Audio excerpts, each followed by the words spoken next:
Iran তাদের যে পারমাণবিক অ্যাক্টিভিটিস বা কার্যকলাপ সেটা কিন্তু আরও বাড়িয়ে দিচ্ছে এবং তারা পারমাণবিক ব্যবহার করে পারমাণবিক যে অস্ত্রগুলো আছে সেগুলো কিন্তু বেশি পরিমাণ তৈরি করতেছে এবং অলরেডি যুক্তরাষ্ট্র কিন্তু তন্ন তন্ন করে খুঁজতেছে এবং বিমান দিয়ে চার্জ করতেছে, বিমান হামলা চালাচ্ছে বিভিন্নভাবে, যাতে করে যেখানে ওরা হচ্ছে এই পারমাণবিক অস্ত্রগুলো তৈরি করতেছে সেখানে সেই স্থানটাকে যাতে ধ্বংস করে দেওয়া যাক। বাট কোনোভাবেই কিন্তু যুক্তরাষ্ট্র এটা পারতেছে না। অর্থাৎ ইরান এরকম জায়গায় এই অস্ত্রগুলো যেন তৈরি করতেছে বা পারমাণবিক ব্যবহার বা অ্যাক্টিভিটিসগুলো করতেছে সেটা কিন্তু যুক্তরাষ্ট্র এখন পর্যন্ত জানতে পারতেছে না। বিভিন্ন সময় বিভিন্নভাবে কিন্তু তারা বিমান হামলা চালাচ্ছে এবং চালিয়ে সেগুলার খোঁজ খবর নিচ্ছে, বাট এখন পর্যন্ত আবিষ্কার করতে পারতেছে না ওরা কোথায় এভাবে ব্যবহারগুলো করতেছে। এখন এই ইরান যেন আছে, ইরানের যেন তাদের শক্তি আছে, ব্যালিস্টিক মিসাইল বলেন বা অত্যাধুনিক টেকনোলজিগুলো বলেন বা ড্রোন বলেন, তাই এখন পর্যন্ত 70% ধারণা করা যাচ্ছে এখনো 70% এইগুলা তাদের মজুত আছে, মাত্র 30% শেষ হয়েছে। তো চিন্তা করে দেখেন,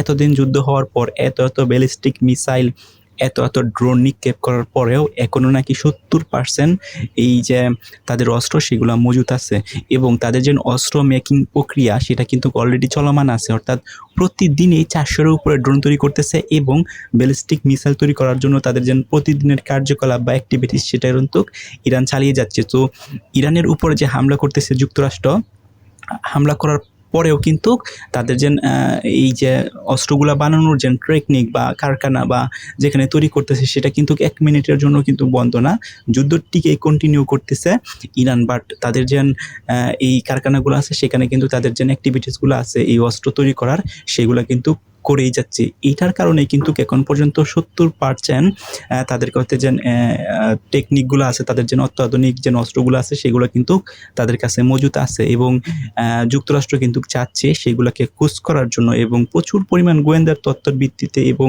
আকাশপথে ব্যাপক কিন্তু হামলা চালাচ্ছে ইরানের উপরে, যাতে করে যেখানে এই কারখানাটা আছে, যেখানে হচ্ছে তাদের অত্যাধুনিক টেকনোলজিগুলো তৈরি করতেছে সেই স্থানটাকে যাতে ধ্বংস করে দেওয়া যাক। বাট কোনোভাবেই কিন্তু যুক্তরাষ্ট্র সেটা পারতেছে না এবং যতই দিন যাচ্ছে তাদের হচ্ছে যে অস্ত্রের মজুত সেটা কিন্তু থাকতেছে। নাইলে আপনি চিন্তা করে দেখেন, যেখানে যুক্তরাষ্ট্রের অস্ত্র মজুত শেষ হয়ে যায় এবং তাদের যেন একদম অত্যাধুনিক যে টেকনোলজিগুলো যেন আছে সেগুলোও কিন্তু একদম ধ্বংস হয়ে গেছে, সেখানে ইরানের কাছে কিভাবে 70% অর্থাৎ 70% এই টেকনোলজিগুলো থাকে? কারণ তারা মেক না করে, প্রতিদিন তৈরি না করে, তাহলে তারা যে পরিমাণ এই ব্যালিস্টিক মিসাইল বা ড্রোন নিক্ষেপ করে এত পরিমাণ থাকার কিন্তু কখনোই কথা না।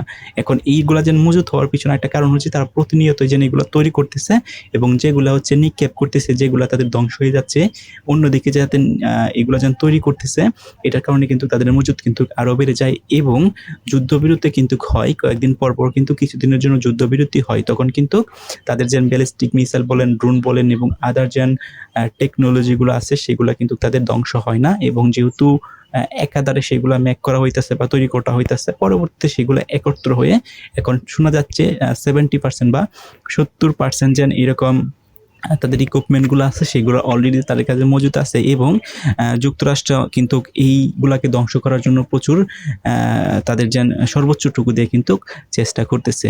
অন্যদিকে ইরান কিন্তু বসে নেই, ইরান কিন্তু যুদ্ধ চালিয়ে যাচ্ছে। আপনারা দেখবেন জর্ডানে বলেন, সৌদি আরব বলেন বা মধ্যপ্রাচ্যের যেখানে হচ্ছে যুক্তরাষ্ট্রের সেনাবাহিনীর ঘাঁটি আছে সেখানে কিন্তু তারা আঘাত আনতেছে এবং অন্যদিকে কিন্তু তাদের যে অস্ত্র বানানোর প্রক্রিয়া সেটা কিন্তু চলমান আছে। সো ইরান কিন্তু দুই দিক দিয়েই মজবুত আছে অলরেডি।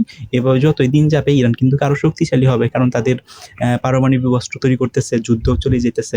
এভাবে যতই সময় যাবে ততই কিন্তু ইরান আরো স্ট্রঙ্গার হবে বা আরো শক্তিশালী হবে।